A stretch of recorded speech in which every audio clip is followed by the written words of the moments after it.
Lost in the noise? I got you. I'm Vaughn Solis. Welcome to this series for powerful life change. Hi, so welcome to episode 2 of my Lost in the Noise series. This episode is titled Lost in Life, 5 Steps to Rediscover Your True Self.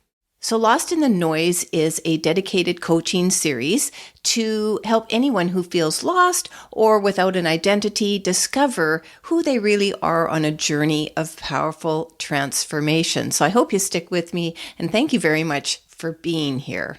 In episode 1, we left off understanding that committing to treating yourself first with the gentleness and respect that is necessary for all transformation will help you to immediately start eliminating or reducing the imbalance you may be feeling in all areas of your life, which is a solid beginning that you need to set your transformation in motion to basically getting what you want in life during all periods and stages of your life. And as things change and events happen, or you progress and evolve consciously, we sometimes want different things. And this coaching series is designed to help you have all the tools you need to always basically master your life and get what you want. So turning to this episode again, which is Lost in Life and 5 Steps to Rediscover Your True Self. I'm going to take you through these steps that are going to offer you the ability to create a foundation that you can rely on no matter what happens in your life, to always know yourself and chart a course for the next phase of your journey with confidence and ease. So let's get to it. Turning to the idea where we left off, that understanding that committing to treating yourself first with the gentleness and respect that is required for all transformation to immediately start eliminating or reducing the imbalance in all areas that you may be feeling. This is actually what sets your transformation in motion. We really can't create what we want in our lives when we're feeling a jumbled mess of anything underneath the surface, and certainly at the deepest parts within us. So a lot of this chaos, we'll just call it, we're feeling within, extends to what we're experiencing in the external, is due to the underlying and obvious predominant mental and emotional states that govern most of our conscious or awake time. Some of these which can't be helped for a variety of either health-related reasons, or they are thought-based reasons that are driving how you present yourself in the world and therefore attract what you are experiencing, that as yet have been undiscovered by you and not yet possible to change. That would be these undesirable thoughts and beliefs.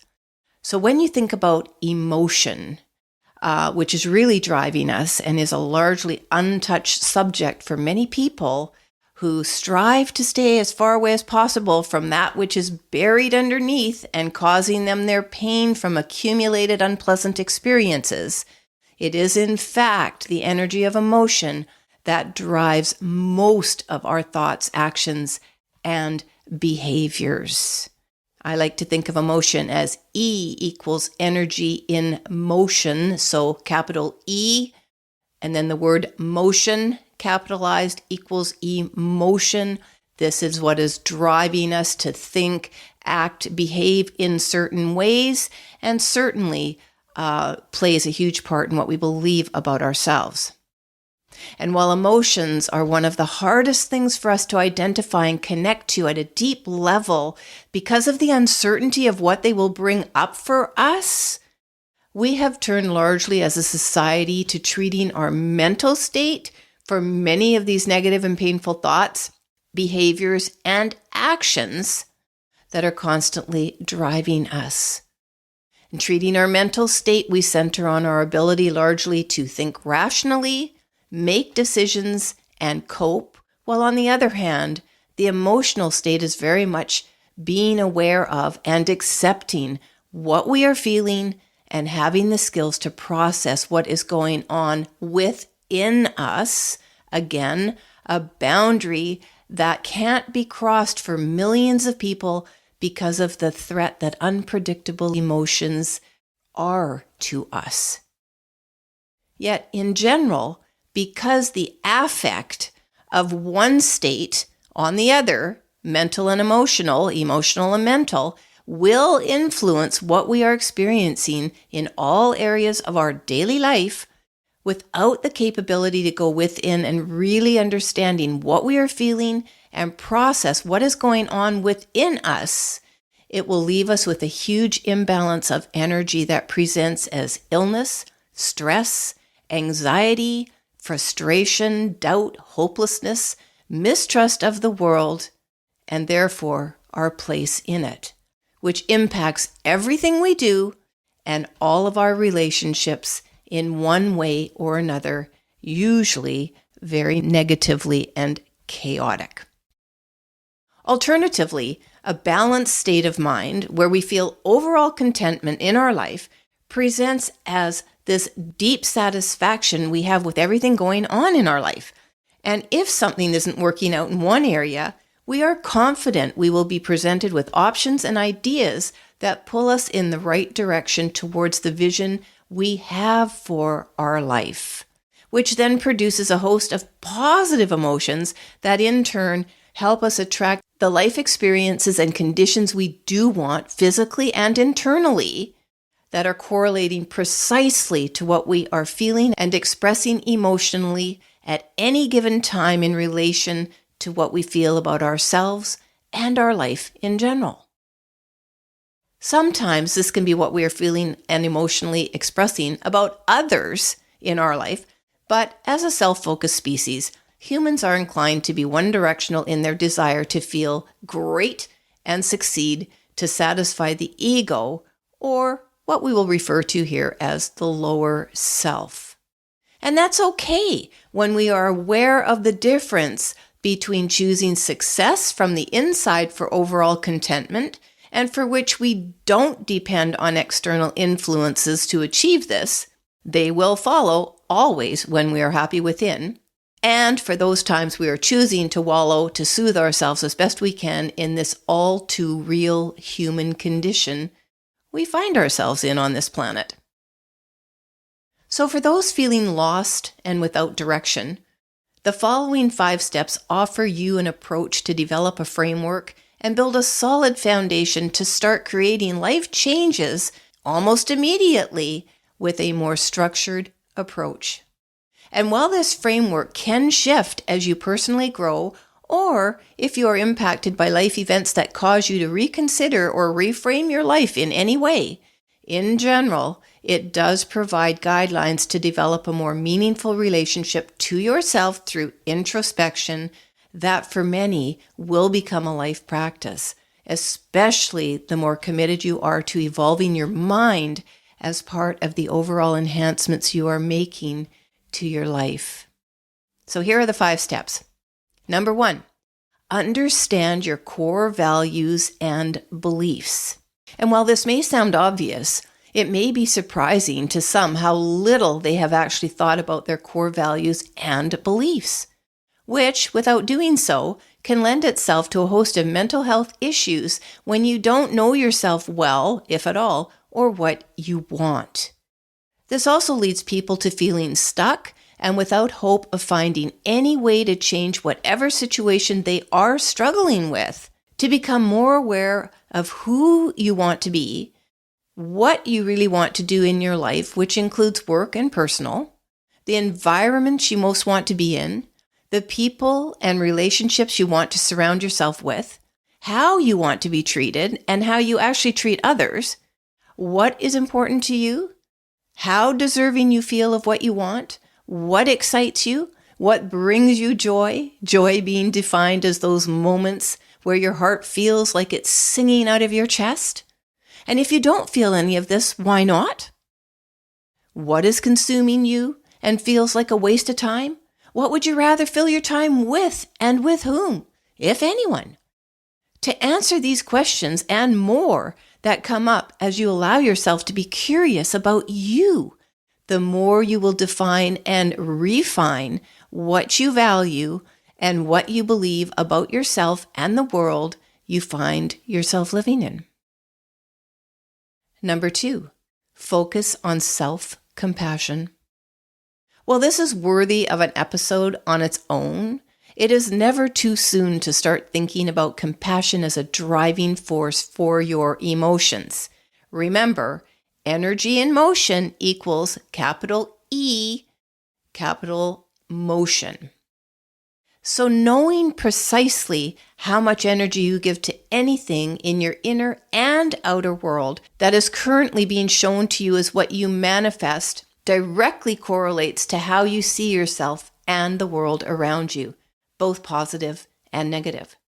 To raise this vibration and improve your overall thoughts and beliefs, begin by practicing gentleness, forgiveness, and understanding for yourself of any limitations you may have and for all that you perceive as quote unquote less than, which includes your capabilities and what you are currently choosing for yourself that you may desire to start changing immediately or down the road a bit. Allow space for new thoughts and beliefs to emerge as you embrace personal growth through introspection and curiosity and the opportunities that will arise as new energy is created within from a faster vibration and more positive focus. Remember, you are a creature of magic and magnitude of power that most people have barely begun to understand. Those parts of you that remain a mystery today are there for you to discover and explore more deeply in time and as you are ready to embrace all of who you are, not just today, but for eternity. Number 3, identify your passions and interests. While you may or may not feel passion for something as yet identified by that fire within, pushing you to go in a certain direction, identifying what would create that spark of joy to make your heart sing, or what you'd really love to do, sometimes discovered by knowing what you don't want to do. This plays a significant part in forming identity and creating changes in your life with confidence and the certainty you will get exactly what you want, pretty much when you want it. And while it can take time to identify your passions, which can evolve or change over time, getting clear about what you love and feel inspired by can lead you to your life purpose and a host of other opportunities in a completely different wheelhouse than the one you're experiencing now. Opportunities that come to all of us on this path in various ways. For example, I became an author and dedicated in all areas of my work to helping people expand their consciousness and claim self-mastery over their life, completely rooted in my bereavement after losing my daughter to suicide in 2005.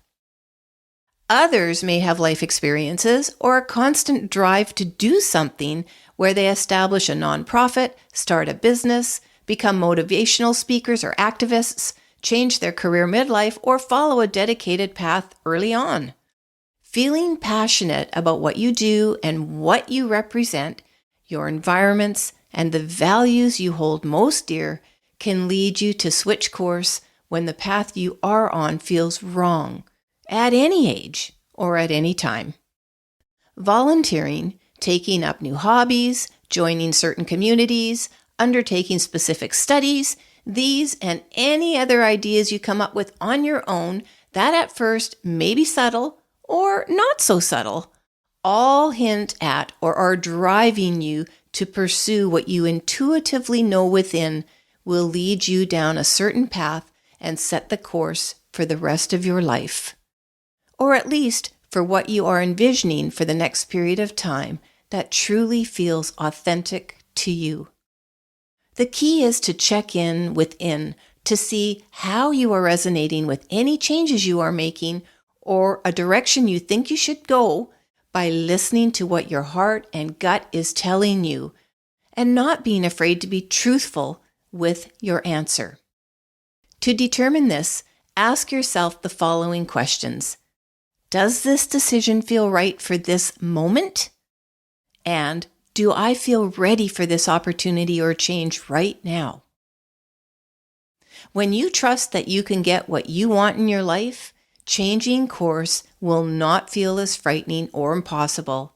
You'll believe that you can create what you want whenever you want and will always be led to the opportunities that will take you to your next step. And then you just got to have faith it'll all turn out the way it's meant to. Your job is to remain alert to your opportunities and follow your heart when seizing them. If not this one, then another one will come along that is for the better. Number 4, create a vision, not a rigid plan. All of the above will allow you to broadly create a vision for your life. And for those who can't envision their life too far down the road, choosing a time frame that feels manageable to imagine rather than longer term will suffice. What you envision for your life does not have to be specific or rigid, but rather how you see yourself traveling in a general direction that may be passion-based or purpose-driven, based on the information you have acquired from introspection. A loose vision can provide clarity for some of your steps and motivate you to keep going when some opportunities feel like a wrong turn or that you've made a mistake by pursuing a certain opportunity. Keep your focus on the progress you have made and check in often with your inner radar, confirming you are on the right path for this part of the journey. And then stay flexible. Sometimes what you think you want may not be what you want. Opportunities that feel like a wrong turn can be valuable to help you get a clearer life vision. A slight pivot can be sufficient to get yourself back to balance. And number 5, seek meaningful connections. One of the blessings we can all have is to be surrounded by people who love and support us without judgment. Family and friends who remain understanding of our journey and are there to just listen or offer another point of view can be a godsend. Figuring life out is not easy for anyone. Having a core group of people that you can trust with your struggles and successes can provide you with both the opportunity to simply vent or stimulate conversation to help you sift through ideas, decisions, and ultimately make changes in your life.